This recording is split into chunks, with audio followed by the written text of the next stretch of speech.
Good morning, Eleanor. It's a cold, snowy day in Michigan, and that made me think about. Oh, wait, I gotta show you the fire. Oh, yes, we've got a fire in the stove. It's so nice and warm in the kitchen. But it made me think about stories about winter. And I found a book on the shelf in Coleman called The Tomten by Astrid Lindgren. Can you see this little guy over here? She calls him the Tomten. I've never heard of a Tomten either. Do you think he's real or is he pretend? Let's look at the story. There he is. Look at that. Oh, he's cute. He's got a long beard and a hat kind of like Santa's. Big feet.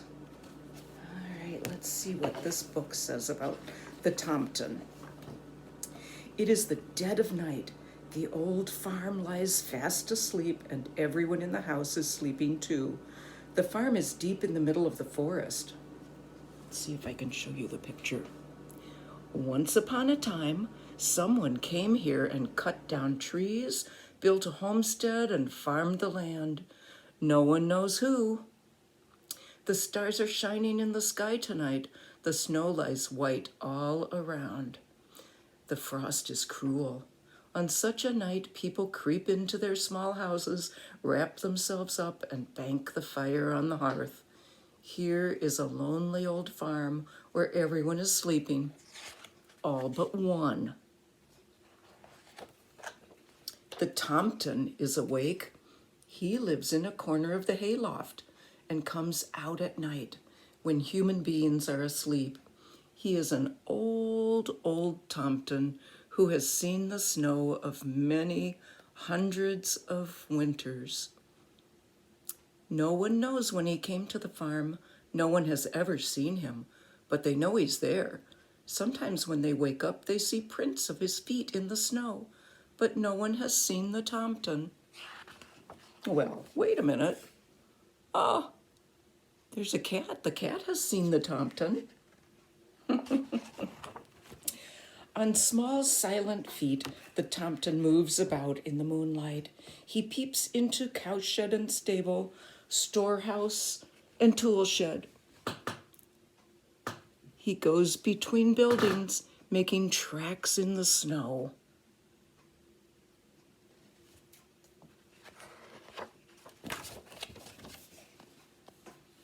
The Tomten goes first into the cowshed. The cows are dreaming that summer is here, and they are grazing in the fields. The Tomten talks to them in Tomten language, a silent little language the cows can understand. Winters come and winters go. Summers come and summers go. Soon you can graze in the fields. That's what he's telling the cows. The moon is shining in the stable. There stands Dobbin, thinking perhaps he remembers a clover field where he trotted around last summer. The Tomten talks to him in a Tomten language and silent little language the horse can understand. Winters come and winters go. Summers come and summers go. Soon you will be in your clover field. Now all the sheep and lambs are sleeping soundly, but they bleat softly when the Tomten peeps in at their door. He talks to them in Tomten language, a silent little language the sheep can understand. All my sheep, all my lambs, the night is cold, but your wool is warm, and you have aspen leaves to eat. There they are, the aspen leaves.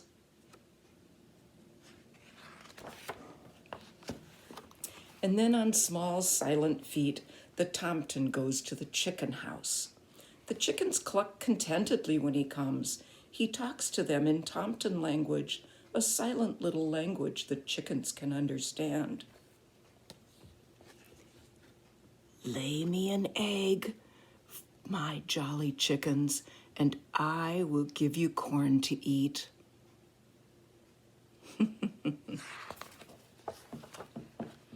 The dog kennel roof is white with snow. Inside is Caro. Every night he waits for the moment when the Tomten will come. The Tomten is his friend. He talks to Caro in Tomten language, a silent little language a dog can understand.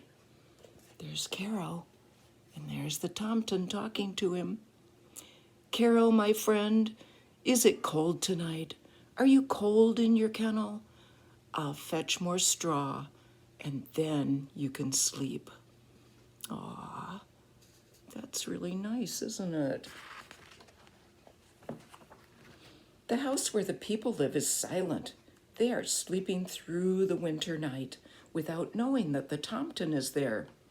Winters come and winters go. I have seen people large and small, but never have they seen me, thinks the Tomten. They never seem to wake up. There they are sleeping. He tiptoes across to the children's cot and stands looking for a long time. If they would only wake up, then I could talk to them in Tomten language, a silent little language children can understand. But children sleep at night. And away goes the Tomten on his little feet. In the morning, the children see his tracks, a line of tiny footprints in the snow.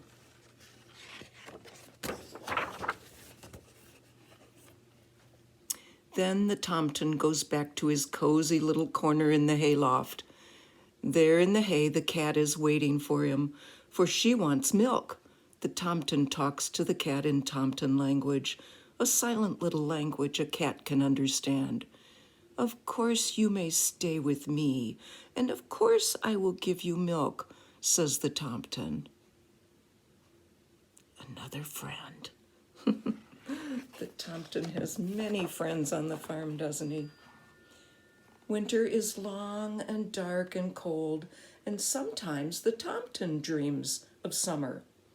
Winters come and winters go, summers come and go. Soon the swallows will be here, thinks the Tomten. And there he is, dreaming of the swallows, the birds that come back after the winter is over. But the snow still lies deep, in deep drifts around the old farm in the forest. The stars shine in the sky. It is biting cold. On such a night, people creep into their small houses and bank the fire on the hearth. Here is a lonely old farm where everyone is fast asleep, all but one. Winters come and summers go. Year follows year, but as long as people live at the old farm in the forest, every night the Tomten will trip around between the houses on his small, silent feet. And that's the end. Oh, it is warm and cozy by the fire. That was a cold, cold winter. It reminds me a little bit of Calava, what I'm seeing here with all the woods nearby. But we don't have animals in the barns, do we? No animals in the barns in Calava. But there is a cozy fire in the house, and there is a barn and some other buildings. No cats, no dogs. I wonder if there's a Tomten here. Probably not, but it's fun to think about it, isn't it, Eleanor? Grandma loves you. Have a happy new year. Bye-bye.